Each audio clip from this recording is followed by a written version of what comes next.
చూడండి, ఇక్కడ నడుస్తుంది జోడీ ప్రభుత్వం కదా. చూడండి, మొన్న కేంద్ర మంత్రి గారి కుమారుడు పాక్సో నిందితుడిగా ఉంటే 9 రోజులు ఎవరు కాపాడారండి ఆయనని? రేవంత్ రెడ్డి కాదా? రేవంత్ రెడ్డి ప్రభుత్వం కాదా?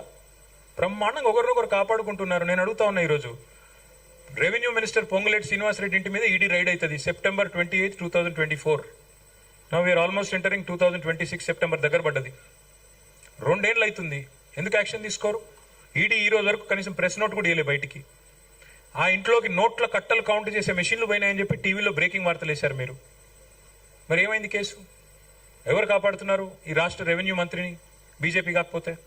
అట్లాగే రేవంత్ రెడ్డి గారిని ఆర్ఆర్ ట్యాక్స్ వసూలు చేస్తున్నావు అని చెప్పి నిందారోపణ చేసింది ఎవరు? ప్రధానమంత్రి గారు స్వయంగా. మరి ఎందుకు చర్యలు ఉండవు? హైదరాబాద్ సెంట్రల్ యూనివర్సిటీ భూముల్లో 10,000 కోట్ల కుంభకోణం జరిగిందని చెప్పి నేను చెప్పడంలా, సుప్రీంకోర్టు అపాయింట్ చేసిన సెంట్రల్ ఎంపవర్డ్ కమిటీ చెప్పింది.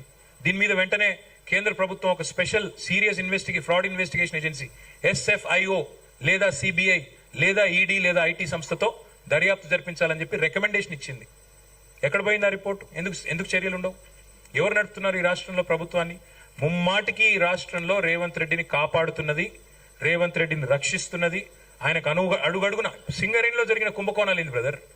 సైట్ విజిటేషన్ సర్టిఫికెట్ పేరిట ఇవాళ అక్కడ లేని నిబంధనలు పెట్టి రేవంత్ రెడ్డి గారి బావమరిది సృజన్ రెడ్డి మొత్తం కాంట్రాక్టర్లను రింగు చేస్తున్నాడని సాక్ష్యాలతో సహా ఇస్తే ఎందుకు కేంద్ర ప్రభుత్వం చర్య తీసుకోదు?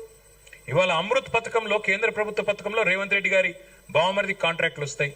ఇక్కడ యంగ్ ఇండియా స్కూల్స్ లో స్టేట్ గవర్నమెంట్ లో బీజేపీ ఎంపీ విశ్వేశ్వర రెడ్డి కాంట్రాక్టులు వస్తాయి. ఇక్కడ ఫ్యూచర్ సిటీలో బీజేపీ ఎంపీ సీఎం రమేష్ కాంట్రాక్టులు వస్తాయి. మంచి ఫెవికాల్ బంధం ఇద్దరిది. కాబట్టి కొత్తగా మాతో కలిసేది ఎక్కడిది, ఇంకోరితో కలిసే ఎక్కడిది? అదే చెప్తున్నా బ్రదర్, మీరు అంత అమాయకంగా ఉంటే నేను చేయగలిగేది ఏం లేదు. మొన్ననే మోడీ గారు కూడా చెప్పారు కదా, ఆజావో మేరే సాత్ జుడ్ జావో అని. కొత్తగా జుడాయించేది ఇద్దరు కలిసే ఉన్నారు కదా జోడీ. కాబట్టి అందులో కొత్తగా చెప్పేది లేదు. SIR విషయానికి వస్తే రమణ గారు, పార్టీ పరంగా ప్రిపేర్ అవుతున్నాము.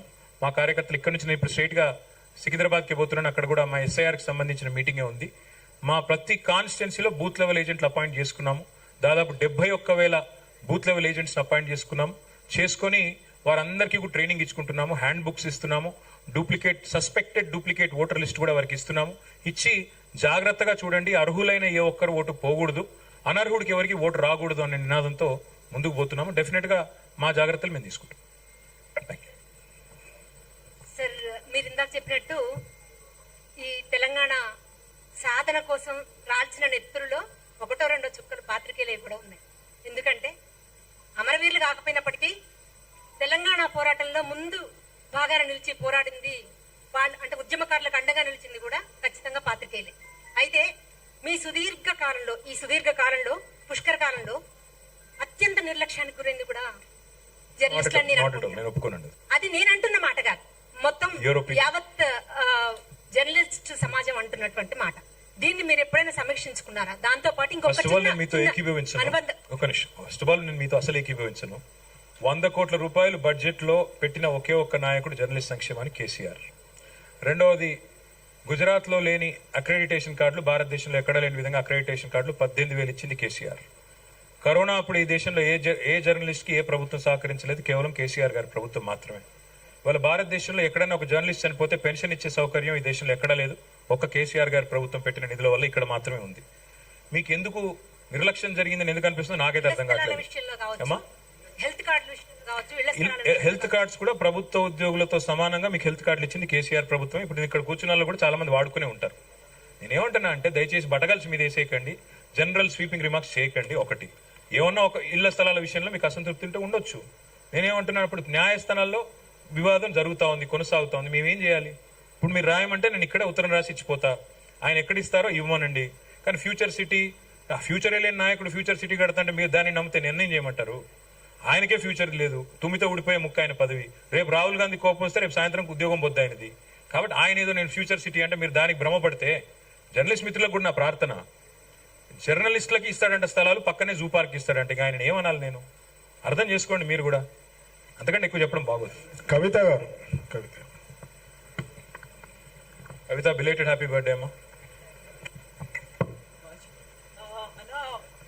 మీరు ఒక మాట చెప్పారు, 2 సార్లు మేమే రాబోతున్నాము అనేది ఒక మాట అన్నారు. నెక్స్ట్ మేమే వస్తున్నాము, కార్యకర్తలు కూడా నమ్మకం ఉంది, 100కు పైగా స్థానాలు మేము వస్తామన్నప్పుడు మిలిటెంట్ పోరాటం చేయాలి అని 90 అన్నాను, మీరు 10 పెంచినందుకు ధన్యవాదాలు. సారీ మిలిటెంట్ పోరాటం చేయాలి అన్న బాల్క సుమన్ అదే టైంలో ఇంకొక మాట కూడా అన్నారు. మేము రైతుల కోసం ధర్నా చేస్తే 100 మందిలో 5 మాత్రమే రైతులు ఉన్నారు, మిగతా అంతా బీఆర్ఎస్ కార్యకర్తలే ఉన్నారు అనేటువంటి మాట అక్కడ డౌట్ఫుల్ గా ఉందా, నమ్మకం లేదా అనేది ఒకటి.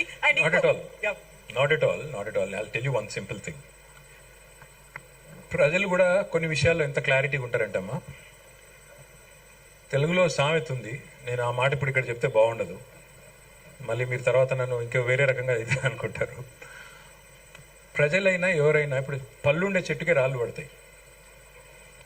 సో చేసే వాళ్ళని అడుగుతారు పని, చేయని వాళ్ళని అడగరు. ఇప్పుడు రేవంత్ రెడ్డికి చెప్పినా ఒకటే, దున్నపోతు మీద వానబడ్డట్టు తప్ప ఆయనకి చెప్పినా వేస్ట్ అని చెప్పి వదిలేశారు.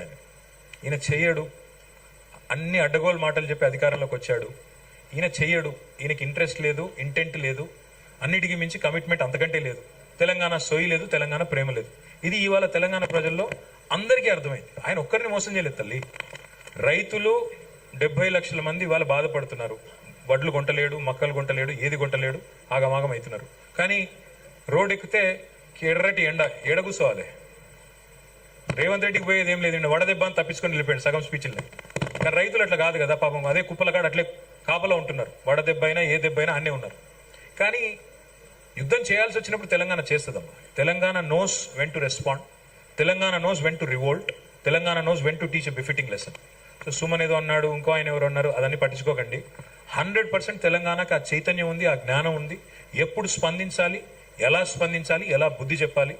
రేవంత్ రెడ్డికి కాంగ్రెస్కి ఇంకొక 15-20 ఏళ్ల పాటు రేవంత్ రెడ్డి గారు కాంగ్రెస్ని తెలంగాణలో బొందబెట్టిపోతాడు. నేను చెప్తున్నా, ఈరోజు గుర్తుపెట్టుకో. Today is 3rd June 2026. గుర్తుపెట్టుకోమ్మా. 15-20 ఏళ్ళు మళ్ళీ కాంగ్రెస్ ని ఇక్కడ నాశనం చేసి బొందబెట్టిపోతాడు రేవంత్ రెడ్డి, గుర్తుపెట్టుకో. ఇంకో క్వశ్చన్, కేసీఆర్ ఎందుకు కనిపించలేదు? కేసీఆర్ అసలు మాట్లాడలేదు. కేసీఆర్ కనబడకపోయినా రేవంత్ రెడ్డి గారు ఎక్స్పెక్టెడ్ దట్ ఒక మెసేజ్ ఏదో ఒకటి వస్తుందేమో, మాట్లాడతారేమో అనుకున్నాం. కవితమ్మ, కేసీఆర్ గారు ఎక్కడ కనబడాలో అక్కడ కనబడుతున్నారు. ప్రతి నీటి బొట్టులో కేసీఆర్ కనబడుతున్నాడు. ఇవాళ మా ఆడబిడ్డలకి ఇంటింటికి వచ్చే మిషన్ భగీరథ ద్వారా ప్రతి చుక్క నీటి బొట్టు ఏదైతే ఇవాళ గోదావరి కృష్ణా నీళ్ళలో పొలాలకు వస్తున్నాయో వాటిలో కేసీఆర్ కనబడుతున్నాడు. ఎక్కడ కేసీఆర్ కనబడాలో అక్కడ కనబడతాడు. అమ్మ, మా గుర్తు కారు. మాకు ఎప్పుడు గేర్ మార్చాలో మాకు తెలుసు. మా నాయకత్వం, మా పార్టీ, మా సార్ తయారు చేసిన నాయకులు, మా స్థాయి చాలు రేవంత్ రెడ్డి గారికి. కేసీఆర్ గారు ఇప్పటికిప్పుడే అవసరం లేదు. ఆయన మా తురుపు ముక్క. ఆయన ఎప్పుడు రావాలో, ఎలా రావాలో, ఏం చేయాలో ఆయన నిర్ణయించుకుంటారు. ఆయన టైంకి వస్తారు. చెప్పాను కదా, he's the OG of Telangana. OG అన్నప్పుడు ఓజీ లాగానే ఉండాలి. సురేష్ రామన్న, నిన్న పవన్ కళ్యాణ్ ఎపిసోడ్ వెనకాల చంద్రబాబు గాని మోడీ ఉన్నారని చెప్పేసి కూడా మాట్లాడుతున్నారు. సో మోడీ గతంలో హైదరాబాద్ కు వచ్చినప్పుడు కూడా పవన్ కళ్యాణ్ రేవంత్ రెడ్డి ఉన్నాడు అనుకుంటున్నా బ్రదర్. ఆయన పరిపాలన వైఫల్యాల నుంచి ఏమైనా దృష్టి మళ్లించేదానికి ఆయన వాడుకుంటున్నాడేమో తెలియదు. కానీ ఒకటి మళ్ళీ దాని గురించి వద్దు. నేను చెప్పే కాడికి చెప్పాను. తెలంగాణని గౌరవించి, అభిమానించి, ప్రేమించే వాళ్ళు ఇక్కడ పోటీ చేస్తే ప్రజలు ఆదరిస్తారు. లేకపోతే ఏం జరగాలో అదే జరుగుతుంది. ప్రజలు విఘ్నులు, గొప్పవాళ్ళు, వాళ్ళు నిర్ణయం తీసుకుంటారు. Mahesh, times of India. Mahesh,